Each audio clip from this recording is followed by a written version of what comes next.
Yo, what is going on, guys? It's your boy Russ back again with another episode of Madden 19 Ultimate Team. This is episode number 25, and episode 25 is going to be Walter Payton's debut, man. 90 speed, 88 throw short, 98 throw under pressure, and 96 throw on the run. Those are his best stats. Obviously, his not so good ones are his mid and deep, but he is going to be our new quarterback, man. I figured he'd be, wow, I cannot talk. I figured he would be a lot of fun to use.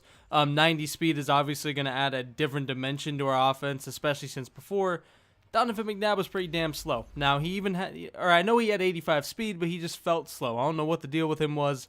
But McNabb was just kind of balanced, even everywhere, and like I said last episode, was just boring. He was just kind of boring, kind of got bored of him. So Walter Payton is definitely not boring. He is the complete opposite of boring. 90 speed and the 88 carry at quarterback is going to be really interesting. I'm kind of curious to see how often he fumbles. I am going to try to slide, obviously every once in a while, but I can take more hits now, man. 88 carrying is definitely huge at quarterback, especially before using guys that had, I don't know, low 70s, high 60s type carrying. Not very good carrying on any of those guys. So to have 88 is going to make a difference. But the guy I'm going against in this game had Lamar Jackson, man. Ugh. Lamar Jackson at halfback. I think that card is like 55 catching, so he would never see the light of day on my team. And he just really has nothing. He has no speed, no catching, no nothing, no trucking. Nothing to make up for his bad things. But this guy did not have the greatest team in the world. My team was definitely better. I mean, it's kind of surprising having a better team than my opponent for once. But I actually do. And Sean Taylor just laying the wood out there, man. But Carson Wentz, that is the limited or free, whatever, Carson Wentz that they let people have for a little bit. I ended up just quick selling him because I knew I was never going to fucking use him. So 4th and 21, for some reason this guy decides to go for it really, really early, especially after hurrying up. That just makes your guys tired, man. This doesn't really help you at all. And he's in I form. I don't know. It just seemed like a lot of things for this guy none of it made sense. That's what I'm trying to say. None of what he was doing made sense. And he was hurrying up all the time and doing that. It was just weird. But first play with Walter Payton. Just watch this, man. He just runs to the sideline, cuts right back in with the spin move and trucks and stays up and just keeps on fighting inside the 5-yard line. 19-yard rush on the very first play with Walter Payton. We do end up getting him with Marshawn Lynch on the very next play on 1st and goal. And we do take our 7-0 lead as Seabass does end up nailing the extra point.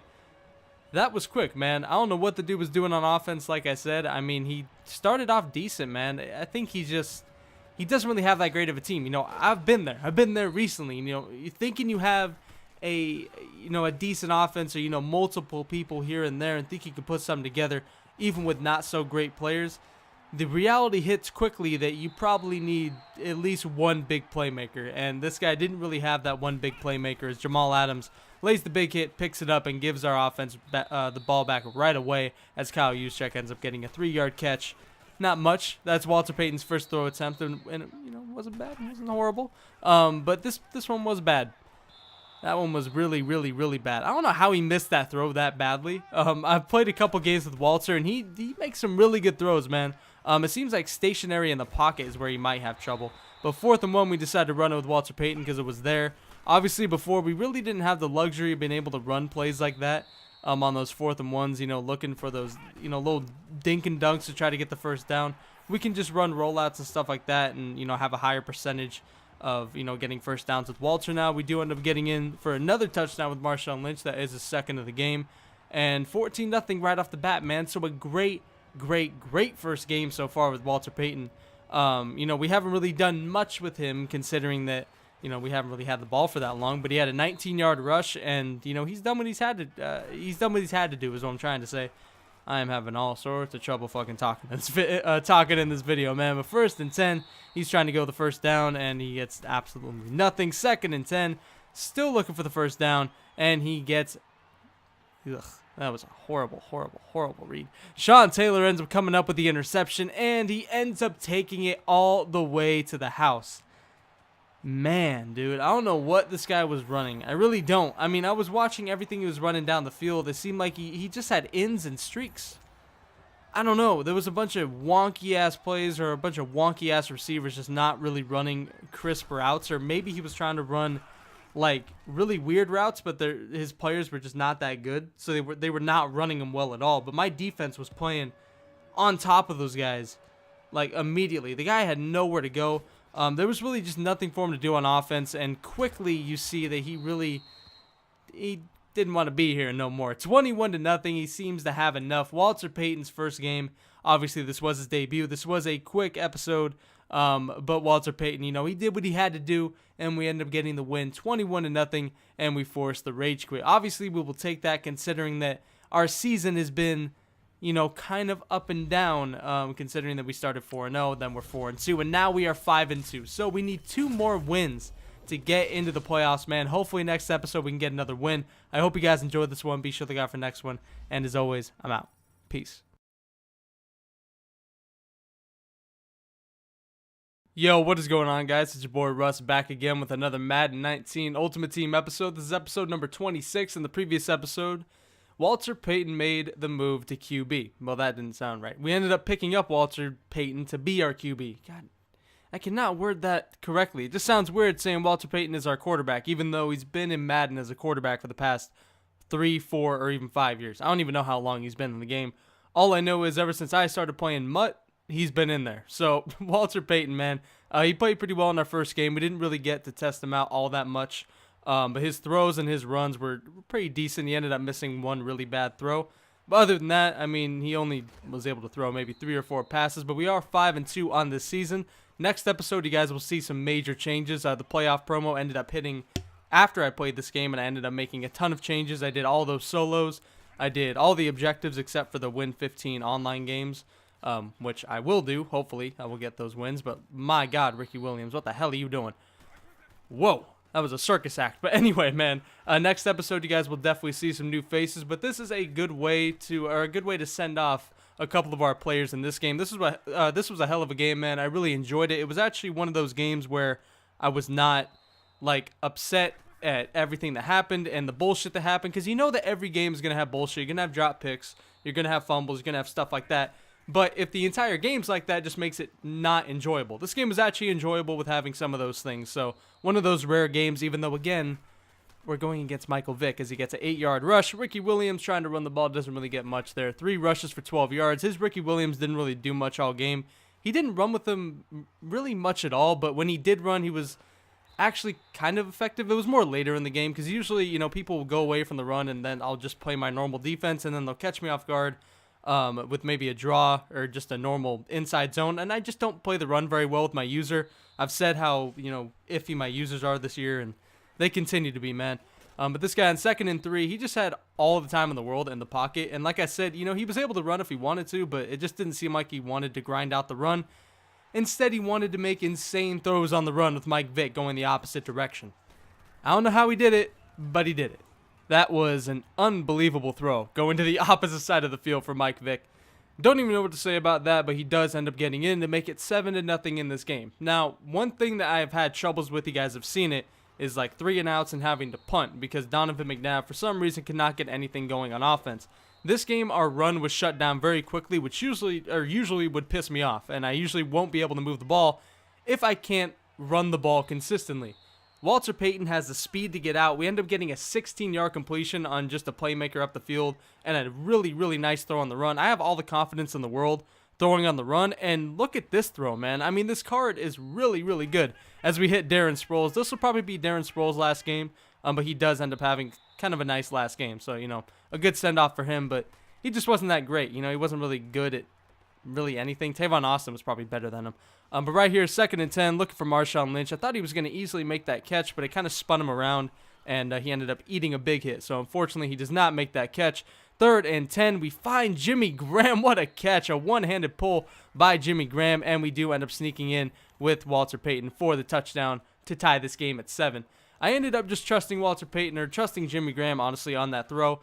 This guy's users were really, they're kind of like mine. I mean, his were probably better. He was able to stick with the play more, but he played really far underneath, and I've gotten used to the users now.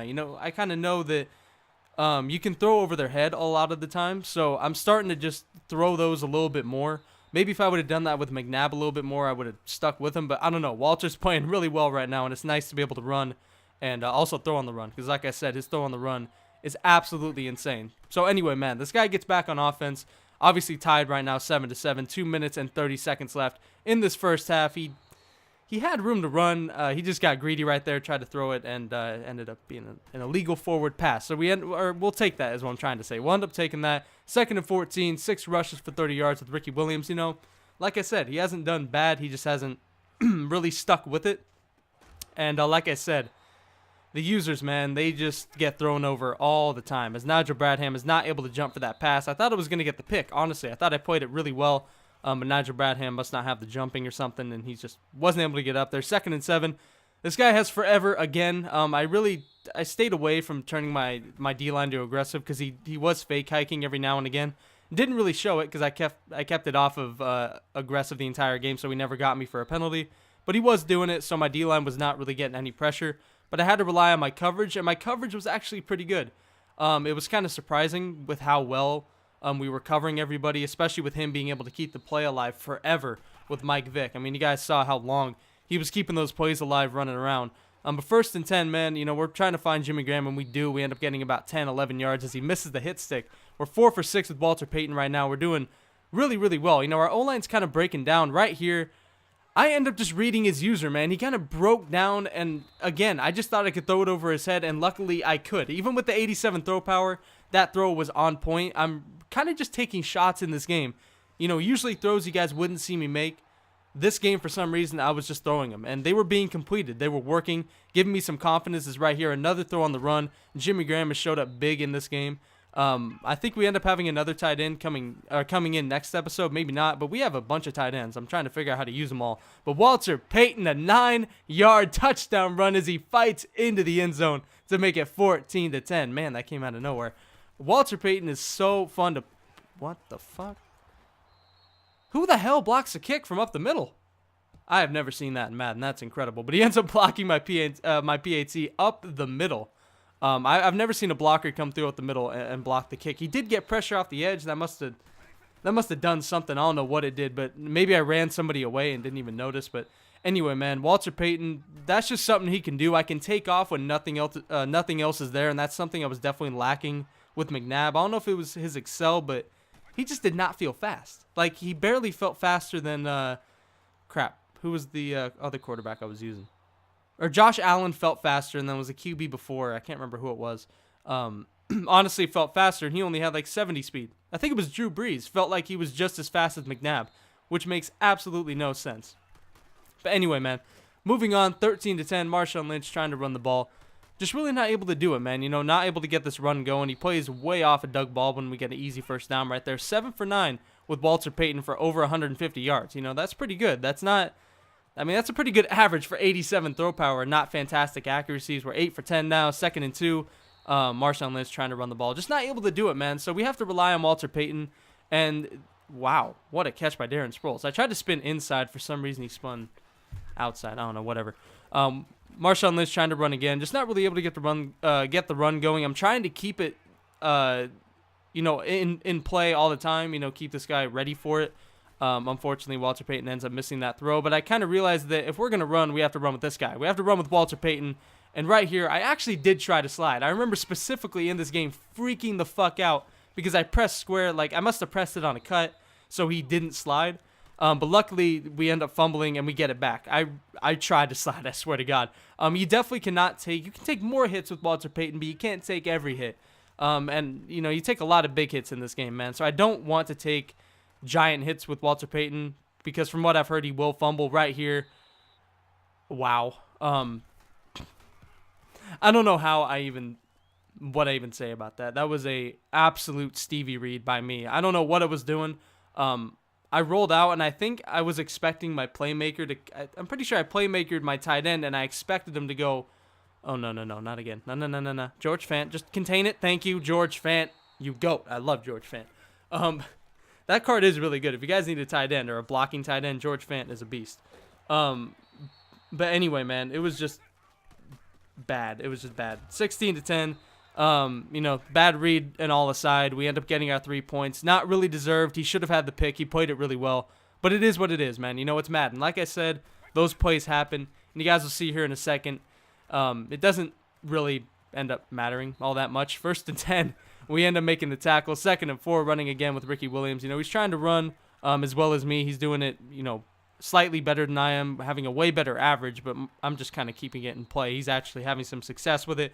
But he's just dotting me up with Vic, man. 1st and goal, we play our coverage. We're not getting any pressure with our D-line, so I just embrace it. I put out a spy, and we're luckily able to contain him with John Randall. He ends up running on 2nd and goal with Ricky Williams, does not get much. Brings it down to the 2-minute warning on 3rd and goal, looking for the end zone, and he finds it. Wow. Between 5 people, man, I think Sean Taylor's dead over there. 5 people all around that ball on a high point. A simple high point. That receiver isn't even that fucking tall. Nobody reacted to that. There was like at least 2 people that could have jumped and made a play on that ball. They don't. He gets the touchdown, so, I get my play. He gets his. 1st and 10 on our next drive. 2 minutes left.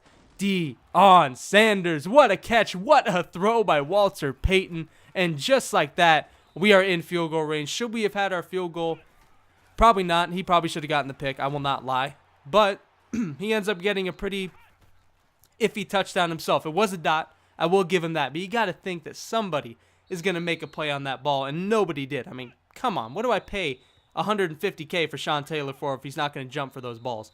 Anyway, man, we end up getting a 1st down, wasting all of his timeouts except for one. He is smart. He does save it, and he does ice me at the last second. But 17-16, can we make this field goal? Sebastian Janikowski is good. Not like he was in the playoff game where he fucking broke his leg. But 19-17, we end up winning. Wow, what a game, man. Walter Payton played like a beast, 11 for 15. Probably should have had an interception on there, but you know what? It is what it is. It's Madden. Whatever. Like I said, 11 for 15. I think it said over 200 yards. So what a game for Walter Payton. 2 rushing touchdowns as well. I hope you guys enjoyed this episode. I didn't really say anything about it. Kind of forgot to. But the Seahawks versus Cowboys, it was a good game. I think the Seahawks have a bright future. I'm upset. Bad play calling Schottenheimer. You shithead. You got to put the ball in Russell's hands in those type of games. You got to give him the ball after the 2nd quarter. I hope you guys enjoyed this episode. And as always, I'm out. Peace.